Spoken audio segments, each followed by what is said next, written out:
count on.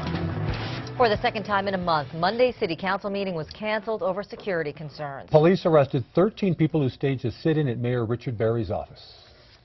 Come on, what are they going to take? Let me see the mayor!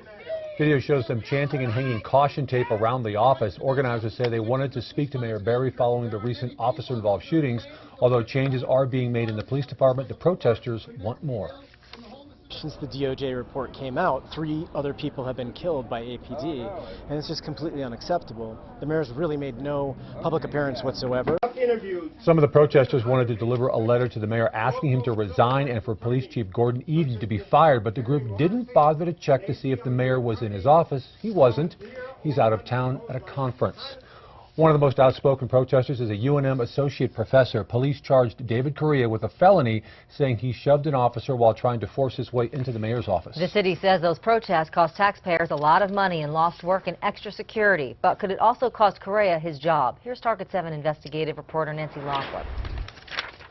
Where's Barry? Where's Barry? They were loud, demanding. They came in, sat down, and took over the mayor's office. Police say the protesters forced a lockdown of City Hall and an evacuation of part of the 11th floor. 13 people were arrested, including UNM professor David Correa, who faces a felony charge of battery on a police officer. According to the criminal complaint, Correa slammed into a cop.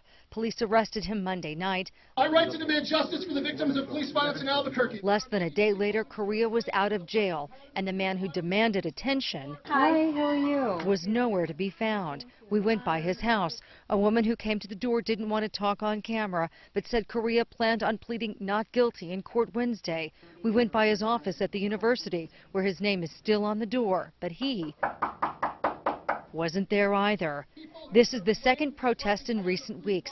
Correa played a big part in both of them. Last month, he was part of a group that took over city council chambers, bringing the meeting to an early end. This latest protest also led city council to call off its meeting, and the city says that could cost taxpayers tens of thousands of dollars. We asked UNM if Correa could lose his $62,000 a year job. UNM says it depends. If Correa is convicted, he will face a review board. Now, Correa did speak briefly with our partners at the Journal. He says there is no truth to the allegations. As for his job status, we're told UNM's president is out of town today. But a spokeswoman says the university does not condone anything illegal and says faculty are expected to uphold high standards. Back to you. That protest stalled more city business, which could also cost the city a lot of money. Albuquerque Business First reports a vote on a gross receipts tax increase is one of several issues that is now delayed. The money would fund mental health programs, changes at the Metropolitan Detention Center, and early childhood education. A man is dead tonight after police